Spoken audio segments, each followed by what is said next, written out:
I've been a doctor for over 30 years, and what I'm about to share with you is something I was once told never to say out loud.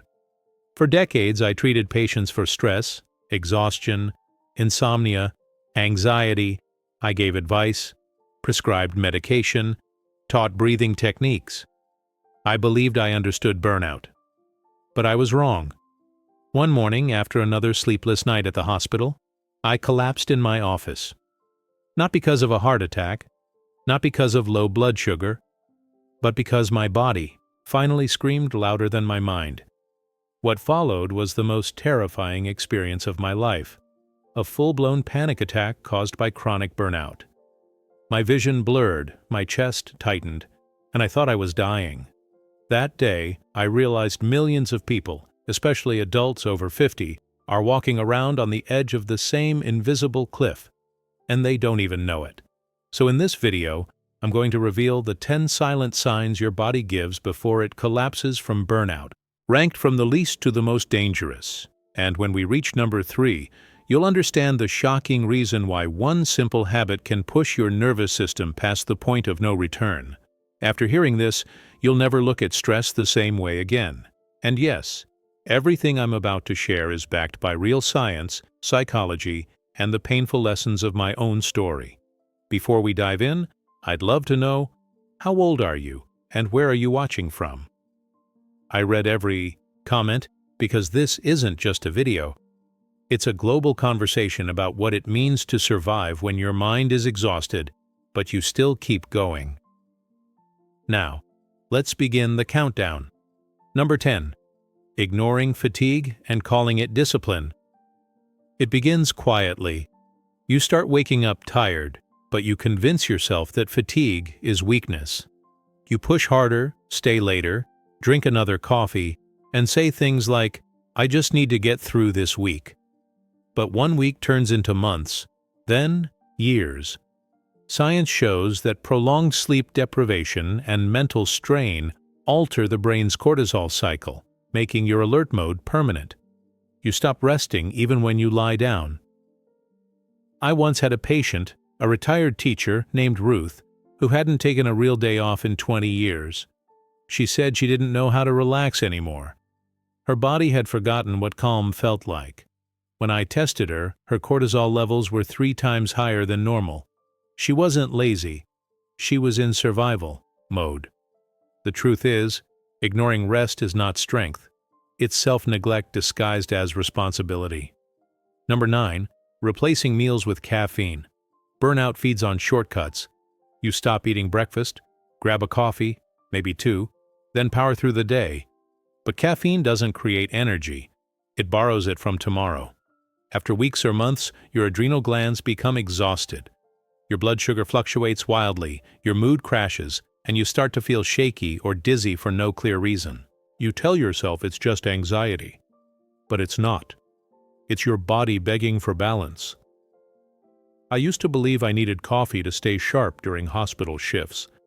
One day after my 5th cup, my hands started trembling uncontrollably. My heart raced, my breath shortened. And that was my first panic warning. I ignored it. That was mistake number 1. Number 8. Skipping silence. In a world addicted to noise, silence feels uncomfortable. So we fill every moment. Podcasts in the car, TV in the background, phone in hand before bed.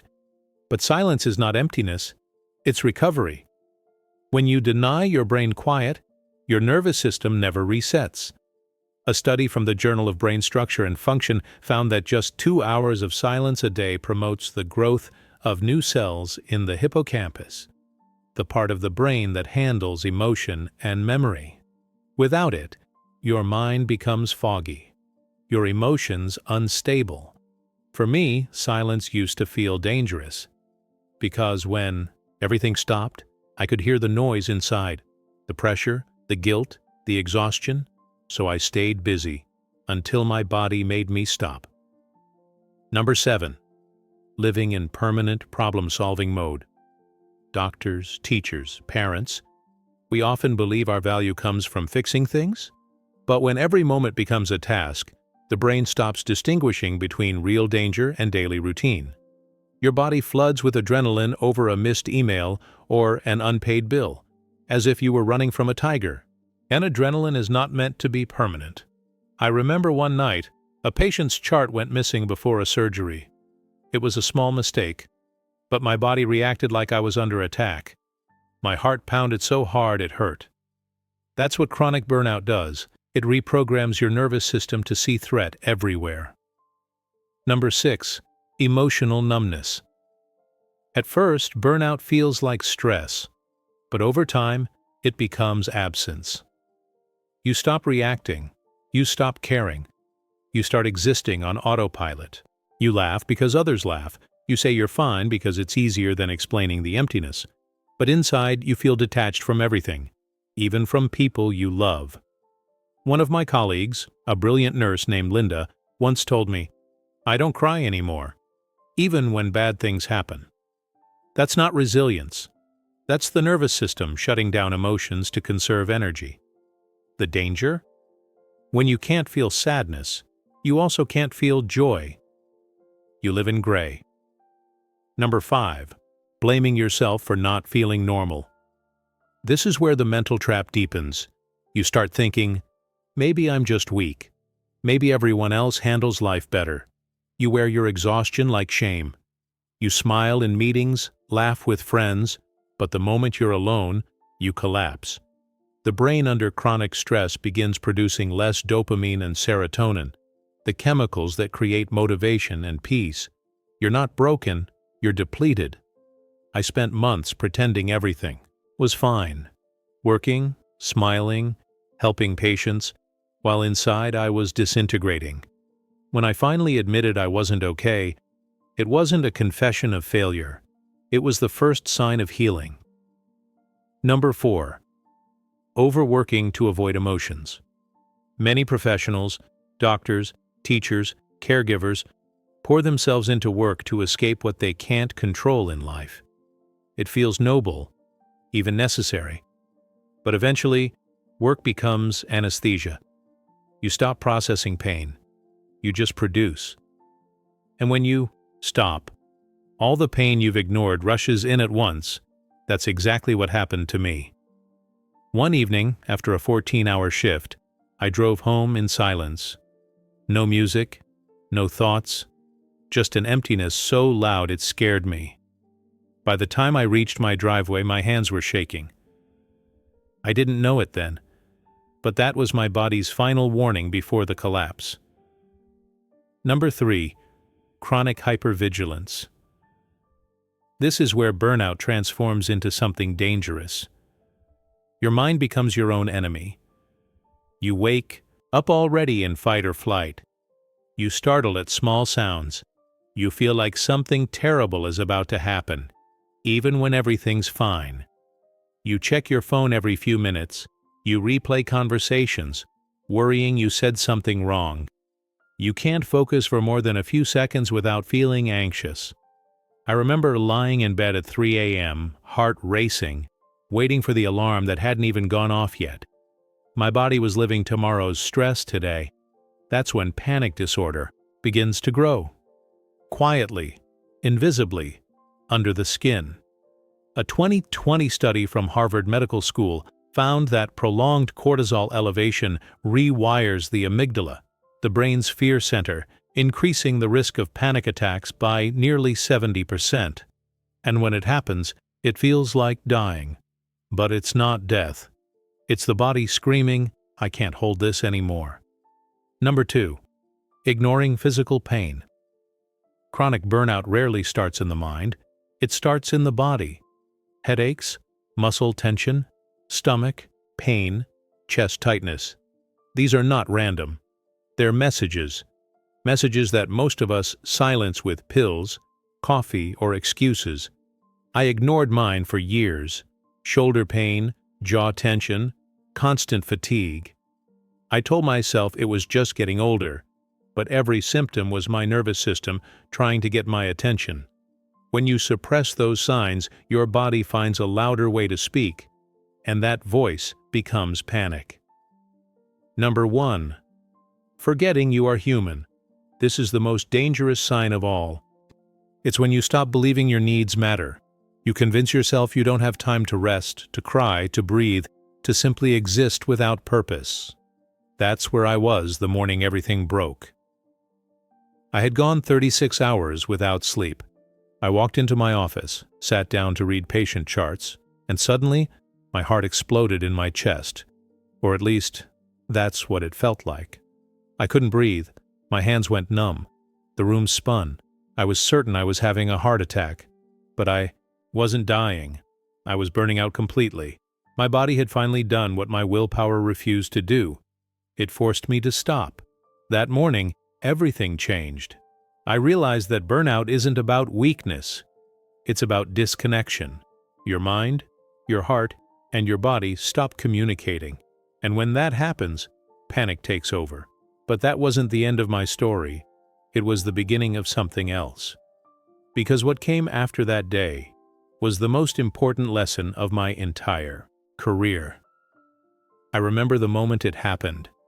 The fluorescent lights in my office blurred, and the sound of my own heartbeat filled the room like thunder. Every breath felt like a battle. My chest tightened, my vision tunneled, and I was convinced, this is it. But it wasn't a heart attack. It was a full-blown panic crisis, triggered by years of chronic burnout. My nurse rushed in and called emergency services. I could barely speak.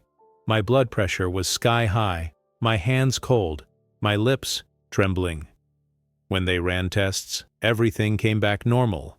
No heart disease, no stroke, nothing physical. That's when the doctor who treated me said words I'll never forget. "Your body isn't failing, doctor. It's protesting." Those words hit harder than any diagnosis I'd ever received. Burnout doesn't ask for permission to destroy you. It whispers, then it shouts, and finally, it breaks the door down. For weeks after that attack, I lived in constant fear that it would happen again. Every small heartbeat, every twinge in my chest, every dizzy spell felt like a countdown to disaster. That's what panic does. It makes your own body feel unsafe. I stopped driving. I stopped sleeping. I even stopped trusting myself. And yet, that dark season taught me the one thing medical school never did. You cannot heal a nervous system you keep at war. The first step was surrender. Not giving up, but letting go. For 30 years I'd taught people how to fight illness. But burnout isn't something you fight. It's something you listen to.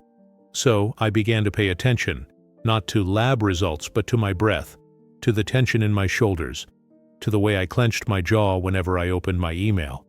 I learned that healing doesn't start with action. It starts with awareness. Because the truth is, you can't fix what you refuse to feel. Step 2. Rest without guilt. Rest felt foreign to me. I had spent my entire adult life measuring worth by productivity. But rest isn't laziness. It's medicine. At first I couldn't sleep more than 2 hours at a time. My body would jolt awake, flooded with adrenaline. So I began with micro rests. 5 minutes of deep breathing between tasks, a slow walk outside without my phone, moments where I didn't do anything except exist. Slowly, my body started to believe it was safe again. And when the body feels safe, the mind begins to follow. Step 3. Facing the fear. Panic feeds on avoidance. Every time you run from it, it grows stronger. The first time I felt that wave of anxiety returning, I didn't reach for medication or distraction. I sat still and whispered, "I know what you are." It sounds simple, but it changed everything. When you name fear, it loses half its power. Step 4. Redefining strength. For years, I believed strength meant never breaking, but I've learned that true strength is the ability to stop before you shatter. I began telling my patients, and myself, the truth. You don't have to collapse to prove you cared enough. You don't have to burn out to be valuable. You don't have to keep going when everything in you is begging to rest. Step 5. Letting people in. Isolation is gasoline on burnout's fire. For decades, I was the helper, never the helped. But After the panic attack, I finally called my daughter. I told her everything. She didn't give me advice. She just listened.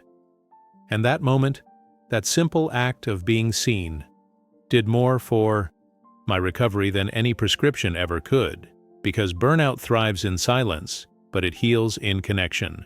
Step 6. Rebuilding boundaries. I started saying a word I hadn't used in years: no. No to extra shifts, no to unrealistic deadlines, no to being available 24/7. Every no was a yes to my health. And something remarkable happened. The world didn't collapse. My patients respected me more. My colleagues noticed the difference. For the first time in decades, I was practicing medicine with empathy for myself. Step 7. Returning to the present. Panic lives in the future. Burnout lives in the past. Healing lives in the now. So I learned to anchor myself in the present moment through breathing, grounding, prayer, whatever reminded me that this second was survivable. If you're watching this and you've ever felt trapped in your own heartbeat, know this: you're not crazy, you're not broken, you're overloaded, and your body is begging you to come home. Step 8. Redefining success. Success isn't about how much you endure. It's about how deeply you live. I stopped chasing achievement and started chasing alignment, asking, does this bring peace or pressure? And if the answer was pressure, I walked away. It wasn't easy. People called me selfish, lazy, changed. But the truth is, peace will always look suspicious to those still addicted to chaos. Step 9. Recognizing early warnings. Today, I teach my patients to recognize their red lights, the moments their bodies whisper before they scream. Tight chest, step outside. Irritability, drink water, stretch, breathe. Trembling hands, that's adrenaline, not weakness. Sit down. Exhale. Because panic doesn't come out of nowhere. It's the final language of a body that's been ignored too long. Step 10. Learning to live lightly again. It took me almost losing everything to understand this. Life was never meant to feel like an emergency. Today, I still work as a doctor, but differently. I pause between patients. I breathe before speaking. I tell my team that medicine begins with empathy, not efficiency. And sometimes, when I walk out of the hospital at sunset, I stand there and simply exist. The air feels warm, the noise fades, and I remember what peace feels like. Burnout didn't end my career.